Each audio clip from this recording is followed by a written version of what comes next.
सर्व सुगमता द्वितीय संस्करण खंड 2 अवरोध मुक्त वातावरण के प्रोत्साहन हेतु प्रशिक्षण मैनुअल।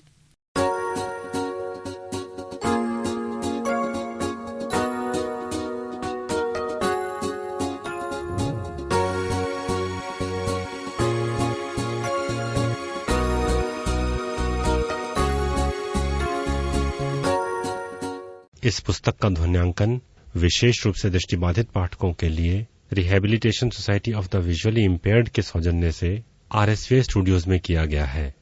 आरएसवीआई डेजी स्टूडियोज का संचालन rehabilitation society of the visually impaired A303 Gopala apartments, Ram तीर्थ मार्ग, नरही, लखनऊ द्वारा किया जाता है। आरएसवीआई डेजी फोरम ऑफ इंडिया का एक सक्रिय सदस्य है। आरएसवीआई का ईमेल आईडी है daisy@gmail.com। नोटिस। यह पुस्तक आरएसवीआई लखनऊ द्वारा मुद्रित सामग्री को पढ़ने में अक्षम व्यक्तियों के लिए डेजी डिजिटल ध्वन्यांकित पुस्तक प्रारूप में तैयार की गई है। ये पुस्तक भारतीय कॉपीराइट अधिनियम 1957 के 2012 में हुए संशोधन के अंतर्गत धारा 52(1) ZB के प्राविधानों के तहत विशेष रूप से मुद्रित सामग्री पढ़ने में अक्षम व्यक्तियों को वितरित करने हेतु निर्मित की गई है। केवल मुद्रित सामग्री पढ़ने में अक्षम व्यक्ति ही इस डेजी डिजिटल ध्वन्यांकित पुस्तक का प्रयोग करने के लिए अधिकृत हैं। इस पुस्तक की भविष्य में कोई भी प्रतिकृति मुद्रित सामग्री पढ़ने में सक्षम व्यक्तियों को वितरण करने अथवा व्यावसायिक प्रयोग हेतु पूर्णतः निषिद्ध है तथा ऐसा करना कानूनी कार्यवाही के अंतर्गत आएगा। पृष्ठ 24 खंड 2 अध्याय 1 निर्बाध परिवेश, अवरोध मुक्त परिवेश तथा व्यापक डिजाइन की अवधारणाएं।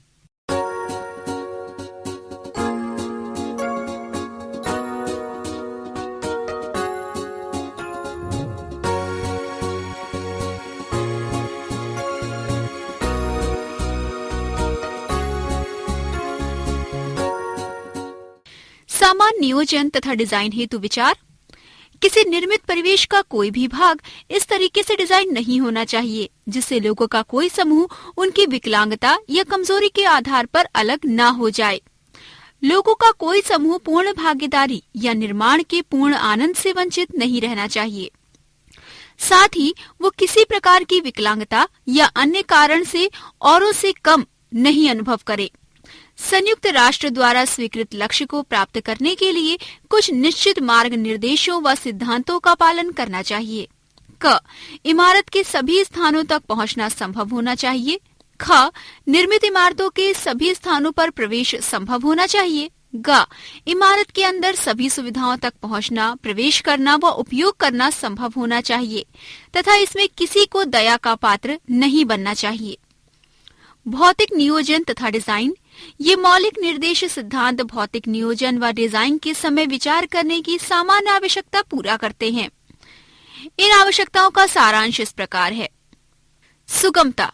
निर्मित परिवेश इस प्रकार डिजाइन किया जाएगा कि ये विकलांग व्यक्तियों व वरिष्ठ नागरिकों सहित सभी लोगों के लिए सुगम होगा। पृष्ठ 25 सुगम। इसका अर्थ है प्रत्येक व्यक्ति बिना किसी सहायता के किसी भी स्थान तक पहुंच सकता है, प्रवेश कर सकता है, गुजर सकता है या बाहर निकल सकता है, क्षेत्र का उपयोग कर सकता है, सुविधाओं को भोग सकता है तथा इनमें कोई कठिनाई नहीं होनी चाहिए। नियोजन व डिजाइन प्रक्रिया के दौरान इन आवश्यकताओं का विशेष ध्यान रखना चाहिए। इससे सुगम परिवेश के डिजाइन होने की संभावना अधिकतम हो जाती है। पहुंचने की क्षमता। निर्मित परिवेश में प्रावधान इस प्रकार बनाए जाने चाहिए कि इसके ज्यादा से ज्यादा स्थानों पर विकलांगजनों व वरिष्ठ नागरिकों सहित सभी लोग पहुंच सकें। उपयोगिता। इमारत इस प्रकार बनाई जानी चाहिए ताकि विकलांगजनों व वरिष्ठ नागरिकों सहित सभी लोग इसका उपयोग कर सकें व आनंद ले सकें। संरक्षा। इमारत इस प्रकार डिजाइन की जानी चाहिए कि सभी लोग, जिनमें विकलांगजन व वरिष्ठ नागरिक शामिल हों, बिना स्वास्थ्य व जीवन को खतरे में डाले उसमें अपनी गतिविधियां कर सकें। कार्य करने की क्षमता। निर्मित इमारत जिसमें लोग काम करते हैं इस प्रकार डिजाइन की जानी चाहिए कि उसमें विकलांगजन सहित सभी लोग पूरी तरह काम में भाग ले सकें और अपना योगदान भी कर सकें। अवरोध मुक्त या निर्बाध। इसका अर्थ अर्थ है बिना बाधा या अवरोध के विकलांगजनों को आने जाने, सुविधाओं का उपयोग करने की सुविधा हो।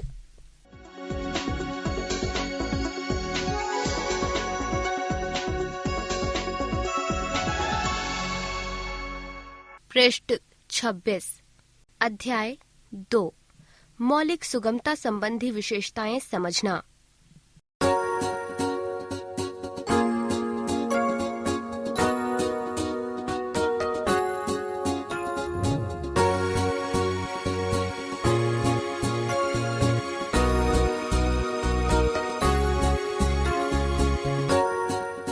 परिचय। ये जानना पर्याप्त नहीं है कि हर एक प्रकार की सुगमता विशेषता के लिए आमतौर पर प्रयोग होने वाले आयाम क्या क्या हैं। ये समझना भी समान रूप से महत्वपूर्ण है कि क्यों इन आयामों को स्वीकार किया गया था तथा किस प्रकार सुगमता संबंधी विशेषताएं विकलांगजनों व अन्य उपभोक्ता समूहों द्वारा प्रयोग की गई हैं। उदाहरण के तौर पर प्रतिभागियों को रैंप, ऊंचाई पर रखे सामानों तक पहुंचने वाले विभिन्न मॉडलों को आजमाने के लिए आमंत्रित करें। साथ ही टॉयलेट की सीट से स्थान बदलने, पकड़ने वाली बार की स्थिति व उपयोग के बारे में अपनी प्रतिक्रिया व्यक्त करने को कहें। इस प्रकार की समझ विकलांगजनों को विश्वास दिलाने के लिए आवश्यक है और तभी वे सुगमता संबंधी प्रावधानों की आवश्यकताओं के बारे में अधिकारियों को कुछ बता पाएंगे। स्पष्टता से ये बता पाने की क्षमता कि क्यों व कैसे इन प्रावधानों से सभी लोग लाभान्वित होंगे विकसित होगी। इस प्रकार अधिकारीगण आसानी से ये समझ पाएंगे कि इन आवश्यकताओं को पूरा करने के लिए क्या करना होगा। इसके अतिरिक्त यदि विकलांगजन व अधिकारी दोनों इन कारणों को समझेंगे तो वे स्थानीय हल निकालने का प्रयास करेंगे जो समस्याओं के लिए सर्वाधिक उपयोगी सिद्ध होगा तथा वर्तमान दस्तावेजों में उपलब्ध नहीं होगा। ये खंड इस बात पर निर्देश देता है क किसी व्यक्ति को कुछ सुगमता संबंधी विशेषताओं की आवश्यकता क्यों होती है। ख किस प्रकार कोई व्यक्ति इन विशेषताओं को समझने के लिए प्रायोगिक अनुभव प्राप्त कर सकेगा। और ग किस प्रकार कोई व्यक्ति इस ज्ञान का उपयोग सुगमता सर्वेक्षण में कर सकता है। पृष्ठ 27 स्थान आवश्यकता। इसका संदर्भ स्थिर व्हीलचेयर में व्यक्ति की स्थान संबंधी आवश्यकता तथा दोनों बैसाखियों की सहायता से चलने वाले व्यक्ति की स्थान संबंधी आवश्यकता है। व्हीलचेयर के आकार। व्हीलचेयर का मापन करते हुए दो बिंदुओं को ध्यान में रखना आवश्यक है। यह है कि क्या हम व्हीलचेयर का आकार जानते हैं या हम व्हीलचेयर उपभोक्ता के लिए आवश्यक स्थान के बारे में जानते हैं। हमारे देश में व्हीलचेयर के प्रकार और आकार समझने के लिए वास्तविक मापन आवश्यक है, पर यह जानना अधिक महत्वपूर्ण है व्हीलचेयर उपभोक्ता को कितनी जगह की आवश्यकता होती है।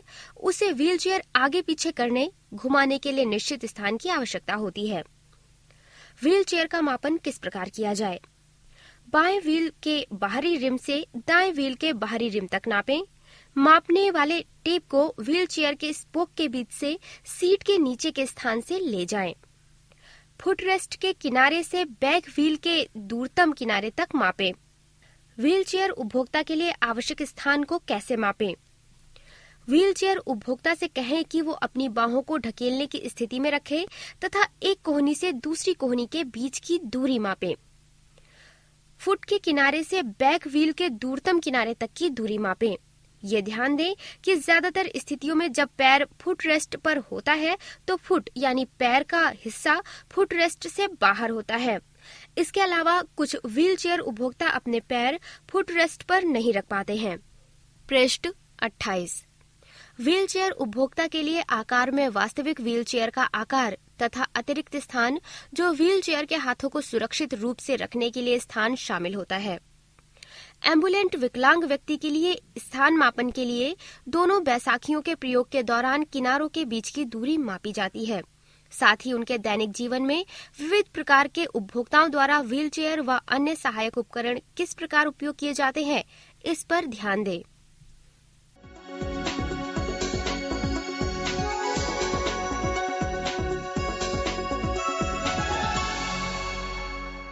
पृष्ठ 29 अध्याय 3 एंथ्रोपोमेट्रिक्स।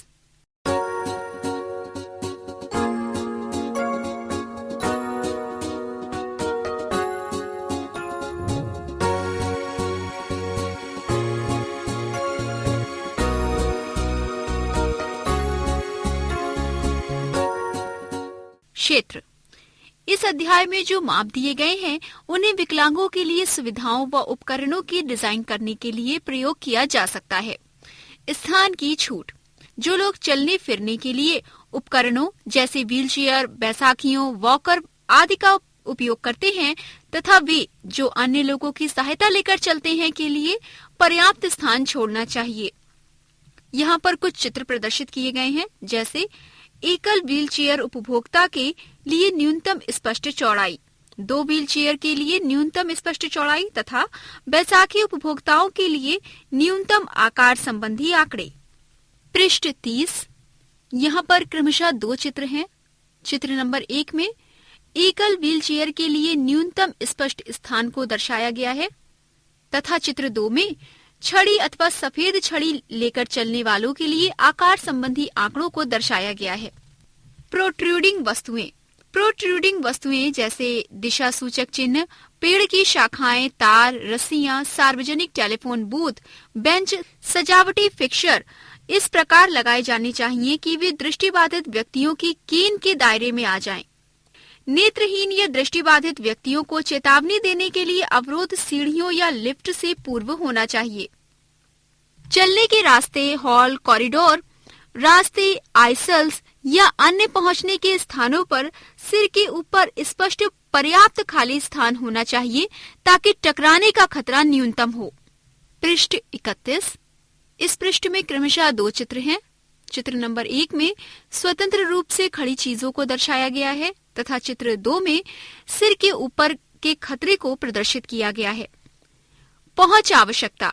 पहुंचने का दायरा सामने या बगल में अवरोध युक्त या अवरोध मुक्त इस प्रकार होना चाहिए ताकि व्हीलचेयर धारक को कठिनाई नहीं हो। पृष्ठ 32। इस पृष्ठ पर कुछ चित्र हैं। चित्र नंबर 1 में बिना अवरोध आगे बढ़ना को दर्शाया गया है। चित्र नंबर 2 में अवरोध के आगे तक पहुंच प्रदर्शित की गई है। चित्र नंबर 3 में अवरोध के बगल तक पहुंच को दर्शाया गया है तथा चित्र 4 में बिना अवरोध बगल तक पहुंच को प्रदर्शित किया गया है।